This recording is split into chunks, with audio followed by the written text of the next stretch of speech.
So bakery ஐட்டம்ஸ்னு எடுத்திங்கன்னா ரொம்ப ஜாகிரதையாக இருக்கணும். இதில் ஒர்ஸ்ட்டு வந்து இது எல்லாமே 100% கோதுமையா இல்லை 100% மில்லட்டா? வெளியிலேருந்து கமர்ஷியலாக பண்ணுறது கொஞ்சம் சாஃப்டாக இருக்குது அப்படின்னா அதில் என்ன ஆட் பண்ணுறாங்க? உங்களுக்கு பார்க்காத நீங்கள் மாட்ட அந்த ப்ரெட்டு சாப்பிட்டு சுகர் ஜாஸ்தி ஆச்சுன்னா,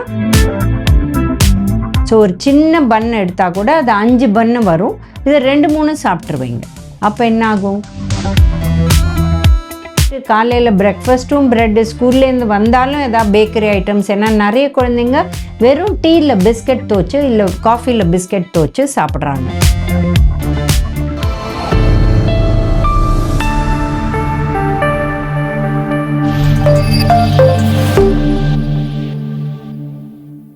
காஸ்மோ ஹெல்த் வியூவர்ஸ்க்கு வணக்கம். நம்ம இன்னைக்கு பேக்கரி ஐட்டம்ஸை பற்றி பேச போகிறோம். யாரெல்லாம் சாப்பிடலாம் அதை பற்றி பேச போகிறோம். இப்போ இந்திய நாட்டில் பார்த்தீங்கன்னா கோதுமை ப்ரெட்டு, மல்டிகிரெயின் ப்ரெட்டு, இந்த மாதிரி நிறைய ஐட்டம்ஸ் கிடைக்குது. பிஸ்கெட்டாக இருக்கட்டும், ப்ரெட்டாக இருக்கட்டும், மில்லட் பிஸ்கெட், இந்த மாதிரிலாம் கிடைக்குது. பட் இது எல்லாமே 100% கோதுமையா இல்லை 100% மில்லட்டா? இது ஒரு பெரிய கேள்விக்குறி. அண்ட் ரெண்டாவது பார்த்தீங்கன்னா, இந்த வீட் ப்ரெட்டில் நம்ம அதாவது கோதுமை வீட்டில் பண்ணி அதில் ப்ரெட் பண்ணோன்னா ரொம்ப ஹார்டாக வருது. வெளியிலேருந்து கமர்ஷியலாக பண்ணுறது கொஞ்சம் சாஃப்டாக இருக்குது அப்படின்னா அதில் என்ன ஆட் பண்ணுறாங்க? மைதாவா இல்லை வேறு ஏதாவதா? இது நம்மளுக்கு தெரியாது. இது வந்து இப்போ டயபெட்டிஸ் இருக்கவங்களுக்குன்னா இது சுகர் ஸ்பைக் ஆகுதா? இது முதல்ல முக்கியமான கருத்து. ஸ்பைக் ஆகலைன்னா நீங்கள் அந்த வெரைட்டி ப்ரெட் சாப்பிட்லாம். இல்லைன்னா உங்களுக்கு பார்க்காத நீங்கள் மாட்ட அந்த ப்ரெட்டு சாப்பிட்டு சுகர் ஜாஸ்தி ஆச்சுன்னா ப்ராப்ளம் இருக்கலாம். இப்போ ஓவர் வெயிட் நிறைய பேருக்கு இருக்குது. இவங்களுக்கு பார்த்தீங்கன்னா ஒரு ஸ்லைஸ் ப்ரெட்டு 80 கேலரி. ரொம்ப பெரிய ப்ரெட்டாக இருந்தால் 100லேருந்து 120 கேலரி வரலும் கூட போகலாம். இந்த சாண்ட்விச் ஸ்லைஸ்னு சொல்கிறாங்க. ஸ்லைஸும் பெருசாக இருக்கும், திக்காகவும் இருக்கும். இதோட நம்ம வெறும்னு டோஸ்ட் பண்ணி சாப்பிட்றதில்ல. ஒன்று நெய்யில் டோஸ்ட் பண்ணி அந்த மாதிரி சாப்பிட்றோம், இல்லை ஜாம், பட்டர் இதெல்லாம் போட்டு சாப்பிட்றோம். ஸோ இப்போ பார்த்தீங்கன்னா பிரெட் பட்டர் ஜாம் இல்லை பன் பட்டர் ஜாம் இதெல்லாம் ரொம்ப ஃபேமஸ். வெளியில் சாப்பிட்றது இல்லை வீட்டில் சாப்பிட்றது.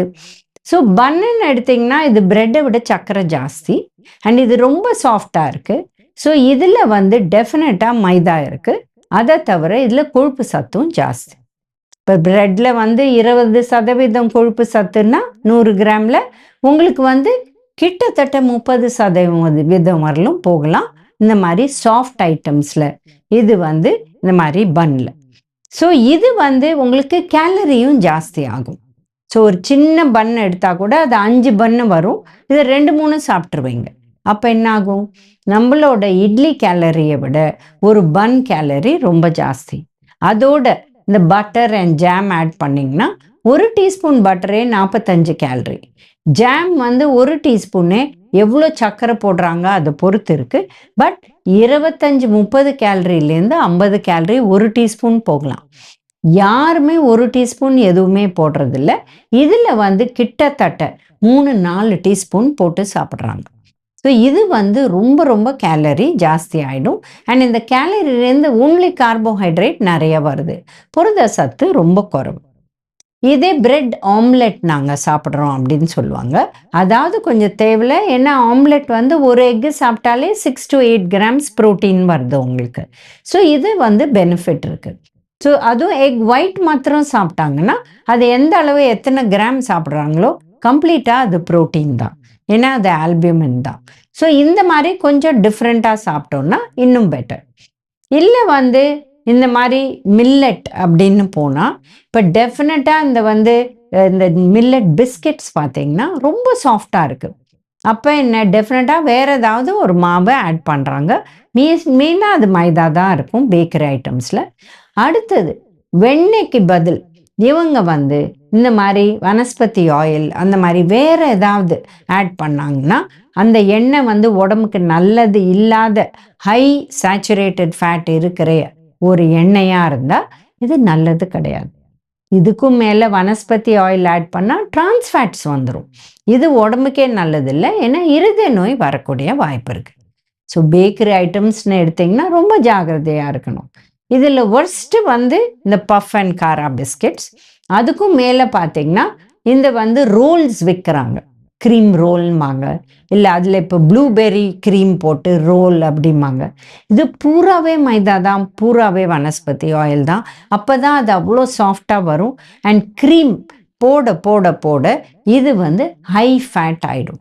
அண்ட் க்ரீம் கூட ஃப்ரெஷ் க்ரீம் வந்து இப்போ நம்ம வீட்டில் பாலில் ஏடு எடுத்தால் அதான் க்ரீம். அது வந்து இவ்வளோ சாஃப்டாக வரணும்னா இது ஹை ஃபேட் மில்க்லேருந்து எடுக்கிறாங்க. அப்போ சேச்சுரேட்டட் ஃபேட் அவ்வளோ ஹையாக இருக்குது. அதில் சர்க்கரையும் போடுறாங்க. இந்த க்ரீமில் அதை தவிர கலர்ஸ் போட்டாங்கன்னா அந்த க்ரீம் ரோல் இல்லை இந்த மாதிரி விஷயங்களும் ஜாகிரதையாக இருக்கணும். அடுத்து பார்த்தீங்கன்னா அவங்க என்ன பண்ணுறாங்கன்னா ஏதோ உள்ளே வச்சு சாண்ட்விச் விற்கிறாங்க. இது மசாலாவாக இருக்கலாம், பட் மெயின் மசாலா வந்து பொட்டேட்டோ தான். ஸோ பேக்கரி ஐட்டமும் கார்போஹைட்ரேட், பொட்டேட்டோவும் கார்போஹைட்ரேட். ஒரு 4 பட்டாணி இருக்கலாம், ஒரு 4 பீஸ் வெங்காயம் இருக்கலாம், ஒரு 2-3 கேரட் பீஸ் இருக்கலாம், இவ்வளோ தான் இருக்கும். பட் மெயின் வந்து பொட்டேட்டோ. அதனால எதை உள்ளே வைக்கிறாங்களோ அதுவும் கார்போஹைட்ரேட். அடுத்து கிரில் பண்ணி சாண்ட்விச் கொடுக்குறாங்க. இது நிறைய பேர் விரும்பி சாப்பிட்றாங்க. இந்த கிரில் பண்ணுறதுல அது ஆக்சுவல் பட்டர் போடுறாங்களாங்கிறது பெரிய கேள்விக்குறி. ஏன்னா பட்டர் ரொம்ப எக்ஸ்பென்சிவ். ஸோ ஒரு மஞ்சள் கலராக ஒரு இது போடுவாங்க, அதில் என்ன இருக்குன்னு நம்மளுக்கு தெரியாது. இது வந்து இருதய நோய் வரக்கூடிய டிரான்ஸ்ஃபேட்ஸாக இருந்தால் இது அடிக்கடி சாப்பிட்டா நல்லது கிடையாது. ஸோ பேக்கரி ஐட்டம் யார் சாப்பிட்லாம்? அவங்களுக்கு டயபெட்டிஸும் இல்லை, ஓவர் வெயிட்டும் இல்லை. எப்பாவது ஒரு நாள் ஒன்றா 10 நாளைக்கு ஒரு சின்ன சாண்ட்விச் சாப்பிட்டா ப்ராப்ளம் இல்லை. அதுவும் ஃப்ரெஷ் சாண்ட்விச், அதில் கியூக்கம்பர், டொமேட்டோ சட்னி, பச்சை சட்னி போட்டு அது சாப்பிட்டா ப்ராப்ளம் இல்லை. பட் ரெகுலராகவே வெளியில் நம்ம இந்த மாதிரி கிரில் பண்ணி இல்லை பட்டர் ஜாம் போட்டு சாப்பிட்டோம்னா இது உடம்புக்கு நல்லது கிடையாது. இது யாருக்குமே நல்லது கிடையாது. பட் வந்து டெஃபினட்டாக டயபெட்டிஸ் இருக்கிறவங்க, ஓவர் வெயிட் இருக்கிறவங்க, இவங்களுக்கு இது வேண்டாம். அதனால நம்ம ஜாகிரதையாக இருக்கணும். சரி, ஸ்கூல் பசங்களுக்கு அனுப்பலாமா? நம்ம ஸ்கூல் டப்பாவில் ஒரு பிரெட் பன் போட்டு அனுப்பலாமா அப்படின்னா இது 10 நாளைக்கு ஒருக்க அமிச்சா இட்ஸ் ஓகே. பட் அங்கேயும் அமிச்சிட்டு காலையில் பிரேக்ஃபாஸ்ட்டும் ப்ரெட்டு, ஸ்கூல்லேருந்து வந்தாலும் எதாவது பேக்கரி ஐட்டம்ஸ். ஏன்னா நிறைய குழந்தைங்க வெறும் டீயில் பிஸ்கட் துவச்சு இல்லை காஃபியில் பிஸ்கட் துவச்சு சாப்பிட்றாங்க. இது நல்லதே கிடையாது. ஏன்னா ஆல் பேக்கரி ஐட்டம்ஸில் ஜாஸ்தி இருக்கிறது கார்போஹைட்ரேட் தான். இப்போ புதுசாக என்ன கொண்டு வந்திருக்காங்கன்னா ஹை ப்ரோட்டீன் பிரெட்டுன்னு கொண்டு வந்திருக்காங்க. இதில் வந்து எக்ஸ்ட்ரா சோயா மாவு இல்லை பட்டாணி மாவு இதை போட்டு பண்ணுறாங்க. இதாவது கொஞ்சம் பெட்டர், பட் ஸ்டில் 30% இல்லை 20% ஃபேட் இருக்குது. இது இப்போ நம்ம ஒரு உப்மா பண்ணால் ஒரு ஃபேமிலிக்கே 2 டீஸ்பூன் எண்ணெய் போடுவோம். அதே மாதிரி ஒரு ஃபுல்கா பண்ணால் 0 வந்து எண்ணெய் போட்டு இல்லை நெய் போட்டு சாப்பிடலாம். இல்லை இட்லி பண்ணால் நம்ம எண்ணெயே இல்லாத சாப்பிடக்கூடிய வாய்ப்பு இருக்குது.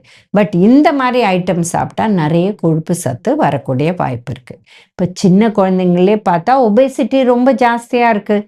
அதனால பேக்கரி ஐட்டம்ஸ் எப்பாவது சாப்பிடுங்க, நோ ப்ராப்ளம். கேக்ஸ் எல்லாம் எப்பாவது சாப்பிடுங்க. முடிஞ்ச அளவு க்ரீம் இல்லாத வாங்கி சாப்பிடுங்க. ஏன்னா அந்த க்ரீம் எதுலேருந்து பண்ணுறாங்க, அதில் போடுற கலர் ஹெல்த்தியா, இதெல்லாம் நம்ம பார்க்கணும். அது தவிர பஃப்புங்கிற ஐட்டம்லாம் சாப்பிட வேண்டாம். காரா பிஸ்கெட் வேண்டாம். பிளெயின் பிரெட் வேணா, மல்டிகிரெயின், அதெல்லாம் நிஜம் மல்டிகிரெயின் பர்சன்டேஜில் ஜாஸ்தி இல்லை, இதை எப்போவாவது சாப்பிட்லாம். பட் இந்த மாதிரி அடிக்கடி பேக்கரி ஐட்டம் சாப்பிட்றது அந்த அளவு நல்லது கிடையாது. ஸோ இந்த மாதிரி நீங்கள் வந்து ஜாகிரதையாக இருங்க. இப்போ நம்ம வந்து இந்த வீடியோவில் நம்ம பேக்கரி ஐட்டம்ஸ் பற்றி பார்த்தோம். இன்னொரு வீடியோவில் மீண்டும் சந்திக்கலாம்.